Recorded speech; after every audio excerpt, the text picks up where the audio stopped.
This man has emerged as one of Mobile's and the South's most important historical figures that you may never have heard about. My dad, he would make us repeat Kazulu, Cudjo Lewis. This country stole Kazula, denied Kazula his rights, man. And this rare footage was captured by Zora Neale Hurston in 1928. America certainly didn't care. They had benefited off the back of slaves, picking cotton, planting sugarcane. Cudjo Lewis was there by 1860. Think about that.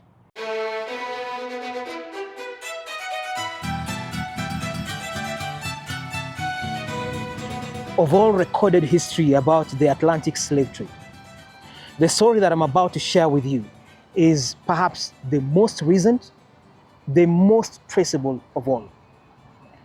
This is the story of Kazula, Cudjo Lewis, the last slave survivor in the US, who came to the US aboard the Clotilda, an illegal slave ship, by the way, by the Mayer family.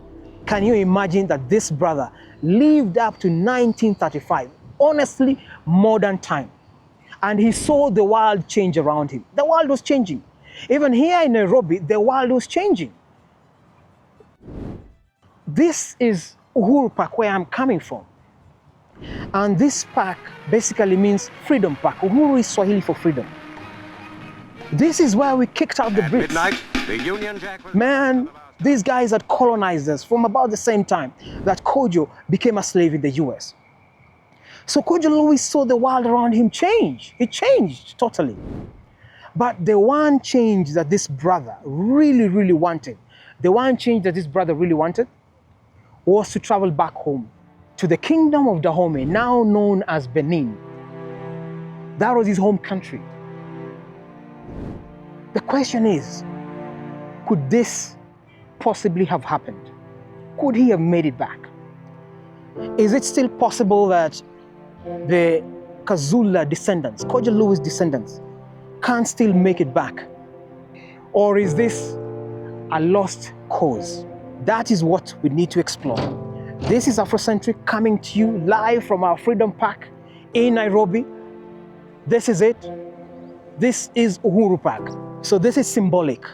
The freedom of a brother here who are colonized is pretty much the same freedom for our brothers and sisters who are out in the colony of America to regain their own freedom, be human beings, and own America, because indeed they arrived there even before President Donald Trump, whose grandparents only arrived in the US in the 1890s. Cudjo Lewis was there by 1860. Think about that. This is Afrocentric. Let's explore this. This is dear to my heart. I hope it can resonate with you too. Capricia Wallace and her mother Cassandra are among the lucky few to have pictures of their ancestor Kazula. What does it feel like to know their roots? It's empowering, very. Cassandra's father ensured that his daughter never forgot about their ancestor. He would make us repeat Kazulu, Cudjo Lewis. Wake up, bullies, get on the rock. And this rare footage was captured by Zora Neale Hurston interviewing Kazula in 1928 at the height of the Harlem Renaissance.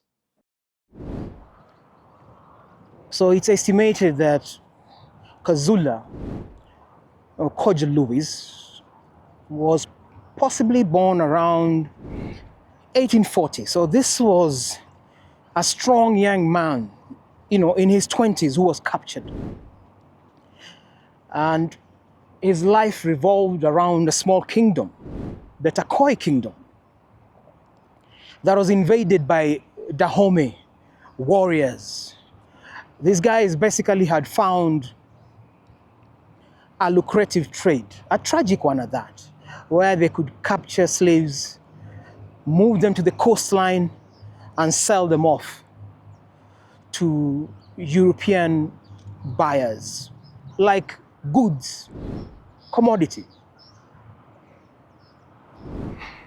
Terrible, man, terrible, man.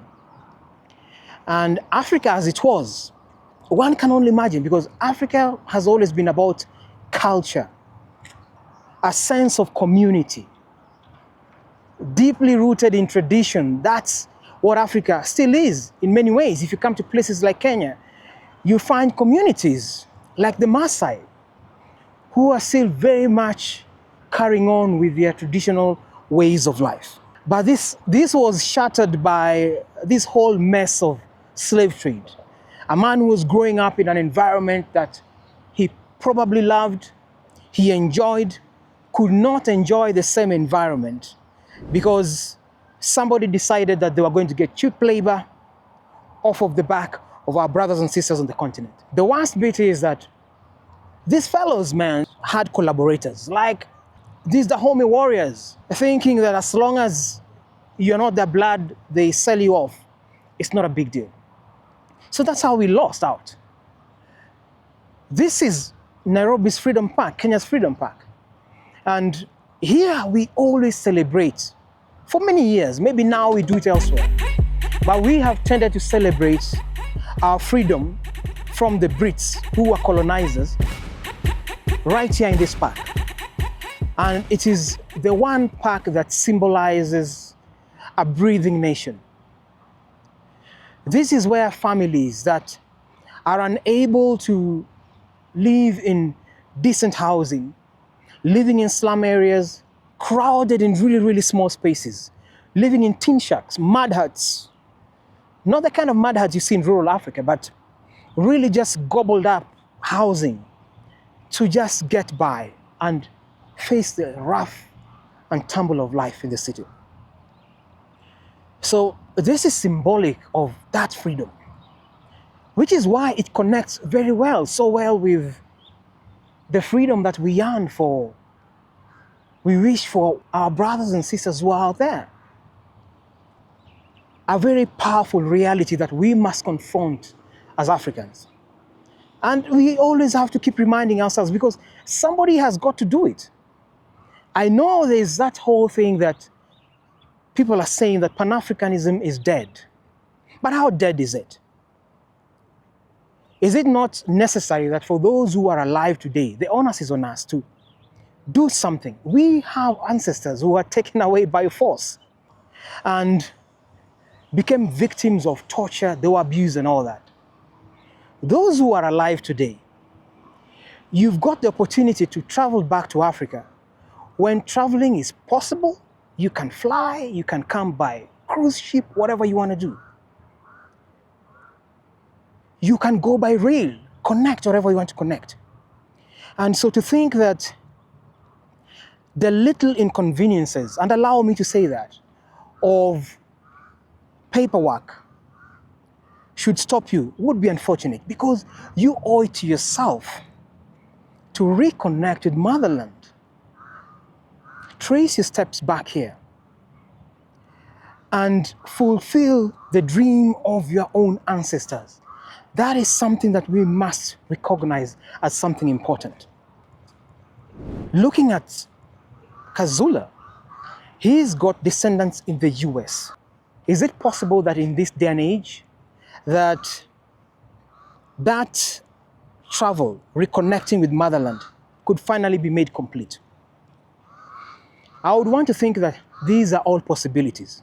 We are living in a time when science is so advanced. The kingdom where Kossola came from is known. That it is possible through DNA and genealogy to trace back his steps, to trace his roots and reconnect his family. This possibly is something that, America can do as a last resort, America and Benin can combine forces because you have citizens, Americans who have got a double heritage and who can trace their roots very directly back to the continent. Benin, quel problème, what's the problem, man? You need to celebrate your own. Africa gained independence, and a lot of countries gained independence or were pushing towards independence at the time when Kossola was still alive, lived through the 20s. He could easily have been put back on a ship and sent back to Africa to fulfill his dream, his lifelong dream to reconnect with his motherland. In the 20s, he was already advanced in age. I would imagine this is somebody who must have died in around the age of 90. And what a powerful gift of life that this brother got, you know? To be able to live that long. And I'm sure he was holding on to dear hope that possibly he could just make it back to his homeland. What do you guys think? Cudjo is my grandmother's great-grandfather. I'm his second generation. She's the third. I'm the third great. By the time Cudjo Lewis was an old man, the world was really changing. The Harlem Renaissance was kicking up, really, in the US. Marcus Garvey, by that time, already was pushing for the return to Africa. That was his call at that time. And by all means, America was already gaining ground as a superpower.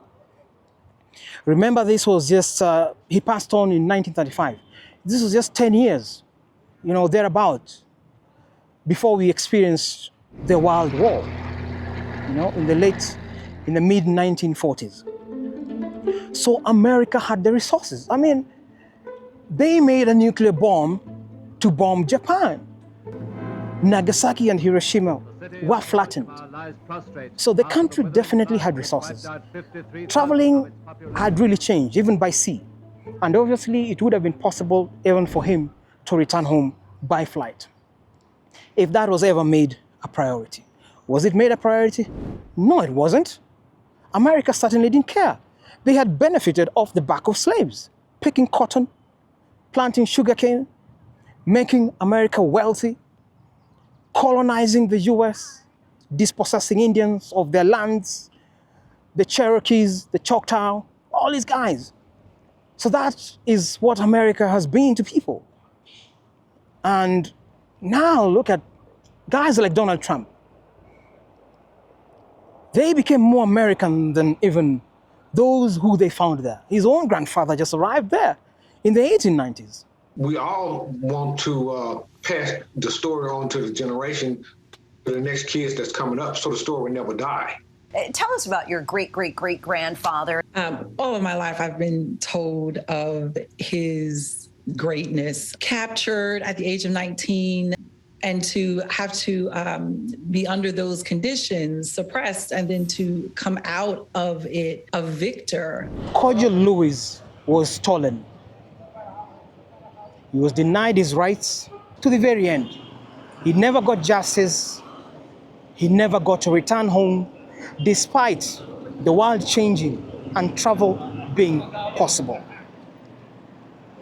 But the brother left behind a legacy of resilience,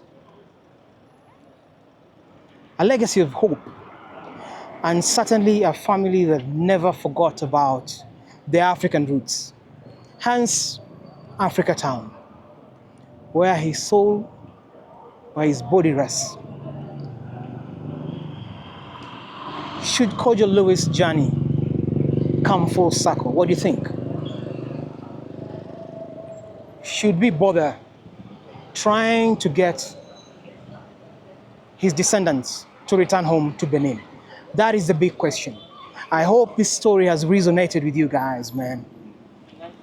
This has been dear to my heart.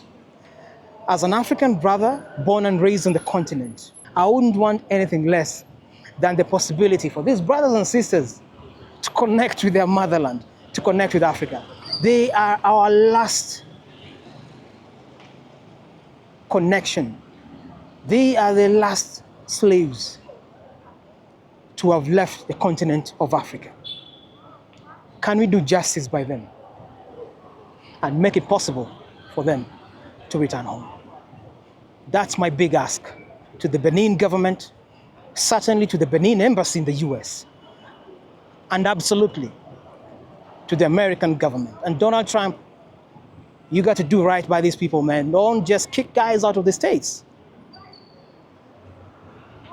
Make some atonement for the colonizers in the US. So this has got to be done right. This is definitely Afrocentric coming to you from Nairobi, Kenya, and I hope that you can find it possible to visit this beautiful place, man. And if this resonates with you, man, like and share, subscribe, help build this channel so we can reach many, many more, man. The stories about Africa and connecting brothers and sisters to the continent are numerous, and your support will definitely help us make this a reality. This is Afrocentric coming to you from Nairobi. Many thanks, shout out to you all, and let's check out the next video. I'm out.